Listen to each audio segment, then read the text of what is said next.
अस्सलाम वालेकुम guys, welcome to my new vlog. आज मैं अपनी ज़िंदगी की एक सच्ची और पेनफुल कहानी आपके साथ शेयर करने जा रही हूँ। जब मुझे पता चला कि मेरे शौहर ने दूसरी शादी कर ली है तो मैं बिल्कुल टूट गई थी। जब उन्होंने खुद मान लिया कि वो शादी कर चुके हैं तो मेरी सारी रात जागते हुए गुजरी, लेकिन इन पर कोई असर नहीं था। वो आराम से सो गए थे और इस वक्त मेरे दिल में एक ही बात आ रही थी कि जो शख्स आपको रोता छोड़कर सो जाए, क्या वो वाकई आपसे मोहब्बत करता है? अगले दिन मैंने अपनी खाला को सब कुछ बता दिया, क्योंकि मेरे पेरेंट्स अब इस दुनिया में नहीं है और मेरे पास कोई और सहारा नहीं था। मैंने अपना बड़ा सा बैग पैक किया और घर छोड़ दिया। जब मैं जा रही थी तो उन्होंने मुझे रोका भी नहीं, जैसे वो पहले से तैयार थे। खाला के घर जाकर भी मुझे सुकून ना मिला, क्योंकि मेरा बच्चा अपने घर में एसी, अपने बेड और अपनी रूटीन का आदी था। मेरे दिल में एक ही सवाल घूम रहा था, ये औरत कौन है? मेरे शौहर को वो कहाँ मिली? मैं बार बार अपने घर के बाहर चक्कर लगाती, हालांकि घर की चाबी मेरे पास थी, लेकिन अंदर जाने की हिम्मत नहीं होती थी, क्योंकि घर में कैमरास लगे थे। सारा दिन गुजर गया, मेरे शौहर ने मुझे कॉल ना की, ना मुझे मनाने आए। उल्टा जब मैंने कॉल की तो मैंने पूछा, क्या आप इस औरत के लिए अपनी बीवी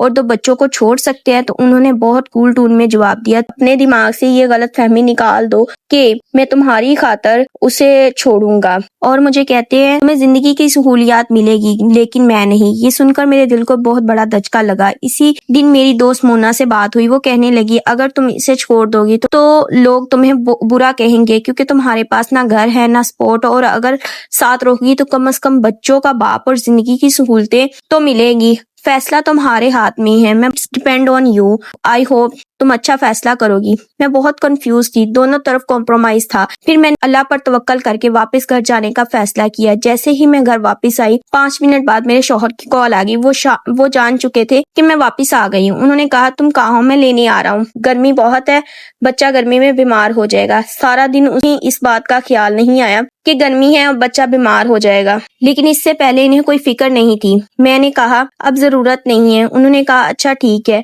मतलब पूछा भी नहीं क्यों, और फोन बंद कर दिया। जब मैं कपड़े चेंज करने लगी तो मैंने देखा कि मेरे शौहर के कपड़े वॉर्डरोब में नहीं थे। मैंने कॉल करके पूछा तो उन्होंने कहा, मैं अपनी अम्मी के घर शिफ्ट हो गया हूँ, अब मैं वहीं रहूंगा। ये घर तुम्हारा है, बच्चों का है। ये सुनकर मुझे ऐसा लगा जैसे सजा मुझे दी जा रही हो, जैसे बेवफाई और दूसरी शादी मैंने की है, हालांकि गलती मेरी नहीं थी। मैं खामोश थी, कंफ्यूज थी। इतने में मेरे शौहर की फ्रेंड की वाइफ की कॉल आई, जो मेरी भी फ्रेंड थी। इसने हाल पूछा और बातों बातों में मैंने पूछ लिया, ये औरत कौन है जिसकी बातें हो रही हैं? वो थोड़ी हिचकिचाई, फिर कहने लगी, तुम्हें नहीं पता? वो लड़की लाहौर में मिली थी जब तुम्हारे शौहर आइट्स के कोर्स के लिए गए थे।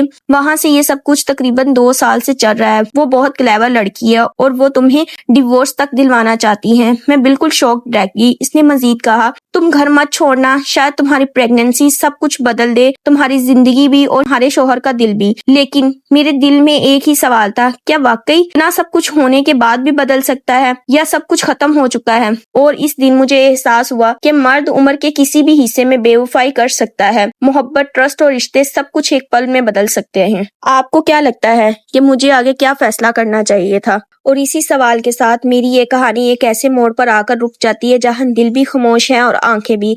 अगर आप यहाँ तक सुन रहे हैं तो कमेंट में बताइए, आप मेरी जगह होते तो क्या करते? और हाँ, अगली वीडियो में मैं बताऊंगी कि मैंने आखिर क्या डिसीजन लिया।